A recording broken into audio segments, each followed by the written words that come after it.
yang rendah hati. Nah, Bapak Ibu Saudara-saudari, pernyataan terbesar dalam hidup kita seringkali bukan tentang siapa Allah, melainkan di mana Dia saat kita benar-benar membutuhkan pertolongan Allah. Di tengah dunia yang maju, kekuatan banyak orang yang mencari Allah di dalam kemegahan dan merasa Allah sedang menjauh hingga bertanya, di manakah kita bisa berjumpa dengan Allah? Atau di manakah kita bisa berjumpa dengan Dia? Tentu dalam kebingungan ini yang dijawab secara radikal dalam Yesaya 57 ayat 14 sampai ayatnya yang ke-21 yang kita renungkan secara bersama-sama pada pagi hari ini. Nah, Bapak, Ibu, Saudara-saudari, secara historis firman Tuhan ini atau dalam bacaan kita ini berada dalam periode Trito Yesaya. Saat umat Israel baru kembali dari pembuangan di Babel. Nah, meski sudah di tanah perjanjian, kondisi spiritual mereka memperhatikan karena terjebak penyembahan berhala dan ketidakadilan sosial. Di tengah kegelisahan moral inilah Allah hadir membawa pesan untuk pengharapan sekaligus syarat pemulihan terhadap mereka. Ketika mereka menyingkirkan batu sandungan berupa kesombongan dan ego mereka yang menghalangi proses perjumpaan dengan Allah itu sendiri. Disinilah kita menemukan bahwa kebenaran yang mengikat Allah digambarkan sebagai pribadi yang maha tinggi dan kudus. Namun pada saat yang sama, ini memiliki kehadiran yang menetap di tengah-tengah orang yang remuk hati atau orang-orang yang sedang rendah hati. Teks ini menunjukkan bahwa kerendahan hati bukanlah sekedar sikap moral kita, melainkan ruang bagi kehadiran ilahi, yaitu Tuhan Yesus Kristus. Nah, Bapak Ibu Saudara-saudari yang diberkati oleh Tuhan kita Yesus Kristus, bahwa teks ini juga menunjukkan bahwa kerendahan hati bukanlah sekedar sikap kita juga.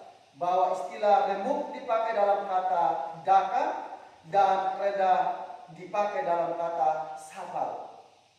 Ini sama sekali tidak merujuk pada kondisi kurang percaya diri atau rasa minder secara psikologi kita sebagai manusia biasa. Sebaliknya, kedua kata ini menggambarkan sebuah keterbukaan rohani kita sebagai manusia, di mana hati yang hancur adalah hati yang tidak lagi memiliki dinding.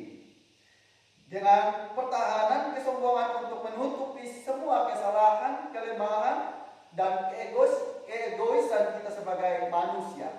Sikap ini yang menunjukkan sebuah ketergantungan kita kepada Allah, yaitu kesadaran penuh bahwa tanpa Allah kita hanyalah debu biasa. Kita adalah manusia biasa yang tercipta dari tanah.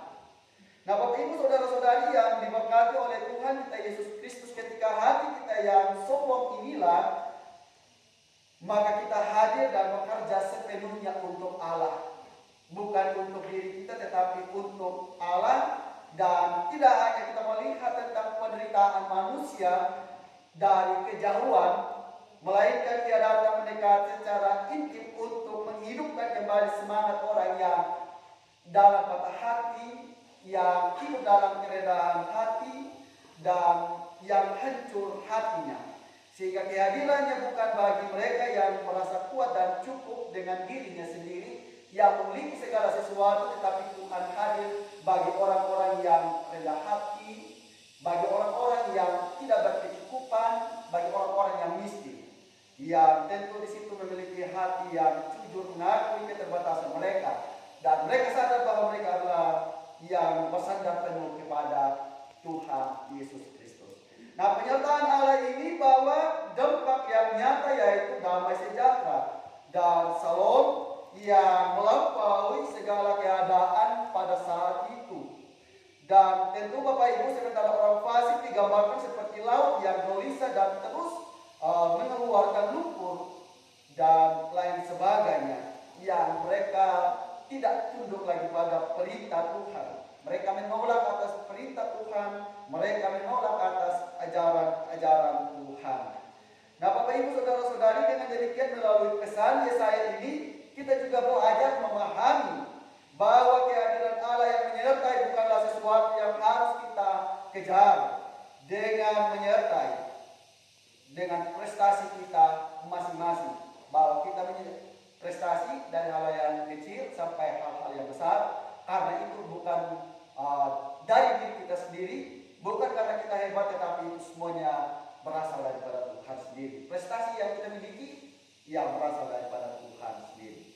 Nah, dalam kehidupan kita sehari-hari Bapak Ibu, kita seringkali dituntut untuk selalu terlihat kuat, kompeten, dan tanpa ada celah sedikit pun. Kita cenderung berlomba mendaki tangga, tetapi dalam prestasi kita yang kita miliki, dalam firman Tuhan hari ini mengingatkan bahwa kehadiran penyertaan Allah justru paling nyata saat kita bersama-sama dengan Allah. Kita tidak hebat ketika kita menyampaikan suatu tujuan, suatu tempat atau tujuan, tetapi semuanya karena Tuhan. Sekarang ini kita bekerja di sawah, ya karena kita tanam, ya secara manusia kita capek. Kita yang tanam, kita yang rawat sampai kita mulai dekat-dekat panen saat ini. Nah, itu pasti kita mulai dari tangga yang kecil, kita berlomba-lomba. Tetapi untuk menyampai tujuan itu pasti Tuhan yang menumbuhkan semuanya. Nah, Bapak Ibu Saudara-saudari, kita juga diajarkan bahwa kehadiran Tuhan tidak diukur dari seberapa hebatnya kita, melainkan dari seberapa jujur, melainkan bagaimana kita mengakui bahwa kita adalah butuh Tuhan Yesus Kristus, bukan kita mengandalkan diri kita sendiri. Seringkali kita merasa jauh dari Allah karena kita selalu sibuk dengan membangun pekerjaan kita. Baik itu kita hari ini, kita kadang menggunakan bekerja di sawah, tanam lain sebagainya. Dan kita tidak ingat bahwa hari Minggu adalah hari yang kudus itu. Tuhan Yesus saja, Dia menyisakan waktu pada hari yang itu untuk Dia menguduskan. Kalau kita kenapa sebagai manusia kita tidak kuduskan hari Sabat ini? Nah, Bapak Ibu Saudara-saudari yang dikasihi oleh Tuhan kita Yesus Kristus, seringkali kita merasa jauh dari Allah karena ego kita yang belum terlepas. Mungkin kesombongan kita yang belum terlepas. Oleh karena itu marilah kita bersama-sama menetap dalam hati yang penuh dengan sukacita yang berasal daripada Tuhan sendiri, sehingga kita dapat hidup dengan damai sejahtera. Kita bersama-sama dalam mendengarkan, merenungkan firman Tuhan setiap hari Minggu. Dan oleh karena itu mari kita memberi ruang bagi Allah yang Maha Tinggi untuk bertahta di dalam hati, untuk memulihkan hati kita ini yang